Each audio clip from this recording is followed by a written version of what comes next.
हाय दोस्तों, स्वागत है आपका हमारे इस यूट्यूब चैनल श्याम बाबू यादव टेक्निकल में। जैसा कि आप ये देख पा रहे हैं, मेरे हाथ में ये SIR फॉर्म है। ठीक है, बहुत से लोगों को इसको भरने में समस्या आ रही है। देखिए, सिक्योरिटी पर्पस के लिए मैंने यहाँ पर कुछ चीज़ें जो मेंशन होती है वो मैंने ब्लर कर दिया है, लेकिन मैं आपको ये जरूर बताऊंगा कि ये क्या क्या यहाँ पर डिटेल होता है। और यहाँ पर देख सकते हैं, यहाँ पर कुछ मतलब धुंधला टाइप प्रिंट हुआ था, इसलिए दोस्तों मैंने खुद ही यहाँ पर जो जो चीज़ लिखा होता है वो मैंने बड़ा बड़ा करके लिख दिया है। जो चीज़ देखिए यहाँ पर लिखी गई है, यहाँ पर नाम, EPIC नंबर जो होता है, ठीक है, और रिश्तेदार का नाम, जिला, संबंध, जिला और राज्य, मतलब ये जो डिटेल यहाँ पे है वही चीज़ यहाँ भी लिखी गई होती है, मतलब ये और ये सेम होता है। ठीक है, तो दोस्तों ये चीज़ भरने में, जो फॉर्म होता है भरने में काफ़ी लोगों को दिक्कत आ रही है। ठीक है, तो इसको फॉर्म को कैसे भरा जाएगा, यही आज की वीडियो में आपको समझाने वाला हूँ। ठीक है, किस व्यक्ति को किस तरीके से इस फॉर्म को फिलअप करना होगा। तो देखिए यहाँ पर क्या होता है, यहाँ पर BLO का नाम और उसका मोबाइल नंबर रहता है। BLO होता है बूथ लेवल ऑफिसर। ठीक है, उससे आप संपर्क कर सकते हैं अगर आपको इस चीज़ की जरूरत होती है, जैसे इससे रिलेटेड कुछ बात पूछना हो, आप उससे फ़ोन करके पूछ सकते हैं। आपके फॉर्म पर उसका नंबर होगा और यहाँ पर आपकी नाम आ जाता है और जिस राज्य में आप रहते हैं उसकी वो लिखा रहेगा, स्टेट लिखा रहेगा, और यहाँ पर आपका मकान नंबर, हाउस नंबर रहेगा, और यहाँ पर वो डिटेल रहेगी जहाँ पर आप वोट देते हैं, और ये सब चीज़ें यहाँ पर मेंशन होती है। और ये QR कोड आपका रहेगा, और यहाँ पर आपकी फ़ोटो लगी होगी, जो वोटर लिस्ट में होती है वही फ़ोटो आपकी यहाँ पर लगी रहती है। ठीक है, तो दोस्तों इस फॉर्म को कौन भरेगा? इस फॉर्म को उसी लोग को भरना है जो वोट देते हैं। ठीक है, जिसको ये फॉर्म मिलेगा उसको ये भरना है। तो अगर आप नहीं भर पा रहे हैं तो किसी पढ़े लिखे व्यक्ति से आप भरवा सकते हैं। तो यहाँ पर देखिए, पासपोर्ट साइज फोटो चिपकानी होती है, तो जिसका बैकग्राउंड व्हाइट होना चाहिए, लाल पीला होगा तो दिक्कत आती है। ठीक है, आप बैकग्राउंड जिसका व्हाइट हो वहाँ पर आप ये यहाँ पर फोटो आपने चिपकानी है। ठीक है, उसके बाद देखिए, ये जो फॉर्म है 3 पार्ट में बटा हुआ है, 1, 2 और 3। ठीक है, तो मान के चलते हैं ये जो कॉलम है ये वाला पूरा यहाँ तक का, ये A है और ये B है और ये C है। ठीक है, तो चलिए मान लीजिए इस व्यक्ति का नाम जो है 2002 की लिस्ट में है। ठीक है, आपने सबसे पहले क्या करना है, 2002 का जो SIR का लिस्ट होता है उसको आपने अपने BLO से पूछ लेना है, देख लेना, उनके पास लिस्ट होती है, वहां से आपने अपनी डिटेल निकलवा लेनी है। आपने इस डिटेल को देख करके कुछ नहीं भरना है। ऊपर वाला डिटेल अगर आप देख करके भर देंगे तो ये आपका फॉर्म गलत हो जाएगा। ठीक है, तो आपने 2002 के लिस्ट के अकॉर्डिंग ही ये फॉर्म फिलअप करना है। इस बात का जरा ध्यान देंगे गौर से। ठीक है, तो चलिए मान के चलते हैं कि इनका नाम है मोहनलाल। ठीक है, इन्होंने अपनी फोटो यहाँ पर लगा दी। ये फोटो, ये फॉर्म आपको BLO देंगे, आपके नज़दीकी जो आपके BLO होंगे उनसे आप ये फॉर्म लेंगे। ठीक है, कभी कभी वो आपके घर भी देकर जाते हैं, या नहीं देते हैं तो आपको जा करके उनसे ये फॉर्म जरूर लेना है और भरना है। ठीक है, तो यहाँ पर मतदाता का नाम होगा। मतदाता कौन है? ये है। ठीक है, इनका 2002 की लिस्ट में नाम था। ठीक है, तो यहाँ पर मैं लिख देता हूँ, ये देखिए यहाँ पर लिख दूंगा मैं मोहन लाल। ठीक है, मोहनलाल मैंने लिख दिया। ये देखिए इनका नाम है, और इनका EPIC नंबर, जो EPIC नंबर जो होता है वो भरना है। जो पहचान पत्र होती है, वोटर ID कार्ड, उस पर एक नंबर होता है, वो आपने यहाँ पर डाल देनी है अपनी। तो यहाँ पर मान लीजिए 1, 2, 3, 4 जो भी आपका EPIC नंबर होगा, कुछ अल्फाबेटिकल नंबर होंगे, HR, HZ, N जो ऐसे, उसके बाद कुछ नंबर होगा वो आपने भर देनी है। और उसके बाद रिश्तेदार का नाम, अगर आपका खुद का नाम है तो रिश्तेदार में आपके पिता का नाम हो सकता है। ठीक है, तो पिता का नाम यहाँ पे लिख देता हूँ मैं सोहन लाल। ठीक है, ये सोहन लाल हो गया। ठीक है, और यहाँ पर संबंध क्या है इनका, सोहनलाल का और ये मोहनलाल का, इनका है आपस में संबंध है पिता का, तो यहाँ पे संबंध में पिता भर दिया जाएगा। ये देखिए पिता भर दिया। और ये कौन सी जिला में रहते थे, ये जिला मान लीजिए जिला इनका पड़ता है करनाल, तो मान के चलो करनाल। ठीक है, इनका जिला हो गया, और राज्य हो गया इनका हरियाणा। ठीक है, तो इसी तरीके से आपने भरना है। आप में हो सकता है ये डिटेल कुछ और होगी, इसमें मोहनलाल है तो आपका कुछ और नाम होगा, और EPIC नंबर आपने अपने उसे वोटर ID कार्ड से देख के भर लेना है।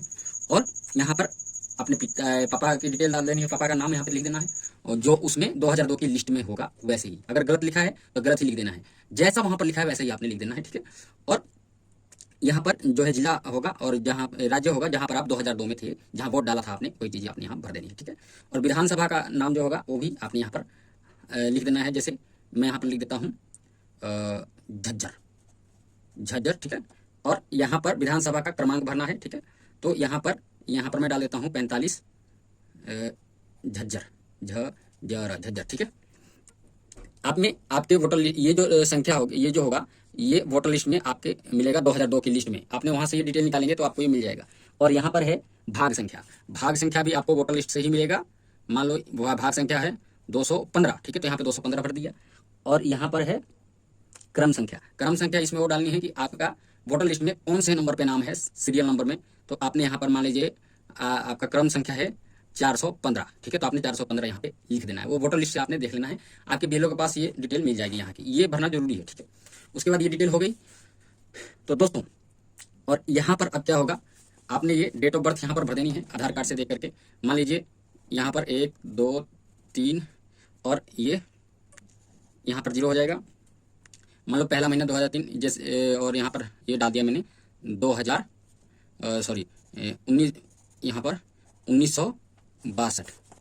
1962, ठीक है, यहाँ पर ये 1962 हो गया। ये इनकी डेट ऑफ बर्थ हो गई।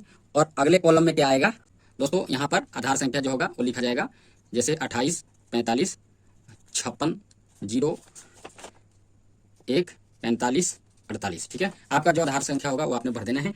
और यहाँ पर आपने अपनी मोबाइल नंबर दे देनी है, जो भी आपका मोबाइल नंबर होगा, ठीक है, जैसे 98 78 25 30, जो भी आपका मोबाइल नंबर होगा आपने यहाँ पर दे देना है। और यहाँ पर आपने पिता का नाम लिखना है, जो आपके जैसे पिता का, इन्हीं की यहाँ पर डिटेल आएगी, ठीक है, करंट डिटेल, ठीक है। पिता इनके हैं सोहन लाल, ठीक है, सोहन लाल, ठीक है, पिता इनके सोहन लाल हैं। अगर यहाँ पर, और निचले कॉलम में आएगा दोस्तों इनका इपिक नंबर, अगर यदि उपलब्ध हो, यहाँ लिखा है यदि उपलब्ध हो, तो उपलब्ध नहीं है तो भर दीजिएगा, नहीं है तो आप इसको खाली छोड़ सकते हैं। उसके बाद माता का नाम भरा जाएगा। माता का नाम भर देंगे सीमा देवी, इनकी माता का नाम सीमा देवी, ठीक है। और इसके नीचे सीमा देवी का इपिक नंबर आ जाएगा। तो वो अगर है तो भर दीजिएगा, नहीं तो खाली छोड़ देंगे, ठीक है। और उसके बाद दोस्तों पति पत्नी में से कोई हो, जैसे अगर ये बंदा शादीशुदा है तो इसके पत्नी का नाम यहाँ पर पत्नी का नाम होगा यहाँ पर शेरनी देवी, ठीक है, शेरनी देवी हो जाएगा इसकी पत्नी का नाम। हाँ, बस ये आपका जो है फॉर्म, और इनकी पत्नी का जो इपिक नंबर होगा वो यहाँ भर दिया जाएगा, नहीं है तो खाली छोड़ दिया जाएगा, ये जरूरी नहीं, ठीक है। तो ये तो फॉर्म देखो दोस्तों 2002 की लिस्ट में जिसका नाम था वो ए कॉलम और सी कॉलम भरेंगे, और इसको ये खाली छोड़ देंगे, इसको नहीं भरना है, ठीक है, इस साइड वाला नहीं भरना है। अब मान लीजिए दोस्तों, चलिए ये तो मोहनलाल का जो है क्लियर हो गया, मतलब ये पूरा फॉर्म फिल हो गया, ठीक है। अब मान लीजिए इनका बेटा है, ठीक है, और बेटे को भी ये फॉर्म मिला हुआ है, और उसका जो है 2002 की लिस्ट में नाम नहीं है, ठीक है। तो वो क्या करेगा इस केस में, जैसे मान लीजिए यहाँ पर, मान लीजिए उसको ये फॉर्म मिला है और यहाँ पर सब उसकी डिटेल है और यहाँ पर इसकी फोटो है, तो यहाँ पर उसकी फोटो लग जाएगी, और उसका 2002 की लिस्ट में नाम नहीं है, ठीक है। तो इनके केस में क्या था, इस साइड की डिटेल इस साइड भरा था हमने, और इसके केस में क्या होगा, इधर वाला कॉलम खाली छोड़ दिया जाएगा, ठीक है, और इस साइड का भरा जाएगा। ये देखिए इस साइड का भरा जाएगा, यानी इनके लड़के की जो डिटेल, लड़के वाले में जो भरा जाएगा वो इस साइड का भरा जाएगा, लड़का जब भरेगा, ठीक है। तो यहाँ पर क्या भरा जाएगा, देखिए पिछले SIR में उस रिश्तेदार का नाम भरे जिसका मतलब नाम है, ठीक है। तो इसके पापा का नाम है, ठीक है, तो ये लड़के के क्या लगी है, इनके फादर, ठीक है। तो इसके पापा की डिटेल, ये वाली जो डिटेल थी यहाँ तक की, वो इस वाले खाने में आ जाएगी, देखिए यहाँ पर, ठीक है। सेम डिटो यही उतार देना है, जैसे यहाँ पर ये मोहनलाल है तो यहाँ मोहनलाल हो जाएगा, इपिक नंबर यहाँ आ जाएगा, और इनके पिता का नाम किसके, मोहनलाल के, यहाँ पे सोहनलाल, और ये जिला संबंध पिता का है तो यहाँ पे पिता ही आएगा, ठीक है, जिला राज्य ये सब डिटो यहाँ पे, और ये क्रम संख्या जो है और विधानसभा भाग संख्या जो भी है सारी डिटेल सेम टू सेम इस वाले कॉलम में यहाँ तक आ जाएगी। यहाँ तक जब वो भर देगा उसके बाद आप उठाना है आधार कार्ड, वहाँ से आपने अपना भरना है, यानी इनका जो लड़का जिसका फॉर्म भरा जा रहा है उसका आधार कार्ड, ठीक है, उसकी करंट डिटेल यहाँ पर आएगी जो लेटेस्ट में होगी, उसमें देखना है कि कितना है उसका डेट ऑफ बर्थ है, जन्म तिथि लड़के की कितनी है वो इस खाने में भरी जाएगी, ठीक है। और उसके बाद उसके आधार कार्ड की संख्या भरी जाएगी, ठीक है, इस वाले निचले वाले कॉलम में, और यहाँ पर मोबाइल संख्या यहाँ पर भर दी जाएगी, यहाँ पर इस वाले खाने में उसकी मोबाइल नंबर आ जाएगा, और यहाँ पर पिता का नाम, जो पिता इसके मोहनलाल हैं उसके मोहनलाल का पिता का यहाँ पे नाम हो जाएगा, और उनका इपिक नंबर यहीं से आपने डिटेल देख करके यहाँ भरना है, ठीक है, इपिक नंबर, और माता का नाम यहाँ पर, और अगर माता का इपिक नंबर है तो यहाँ पर आप भर सकते हैं। और उसके बाद अगर ये लड़का शादीशुदा है तो यहाँ पर अपने पत्नी का नाम इस वाले कॉलम में लिखेगा, ठीक है। और उसका ईपिक नंबर पत्नी का हो जहाँ होगा 2002 की लिस्ट में, वो वाला ईपिक नंबर भर दिया जाएगा, नहीं है तो नहीं भरा जाएगा। ठीक है, इस साइड क्यों भरा इसने अपने पापा की डिटेल, क्योंकि इसके पापा का जो नाम था 2002 की लिस्ट में, वोटर लिस्ट में था, तो उसकी डिटेल भर दी जाएगी। ठीक है, तो इस तरीके से ये फॉर्म भरा जाएगा दोस्तों। उम्मीद, और उसके बाद आपने अब कुछ नहीं करना है, ये बीएलओ को जा करके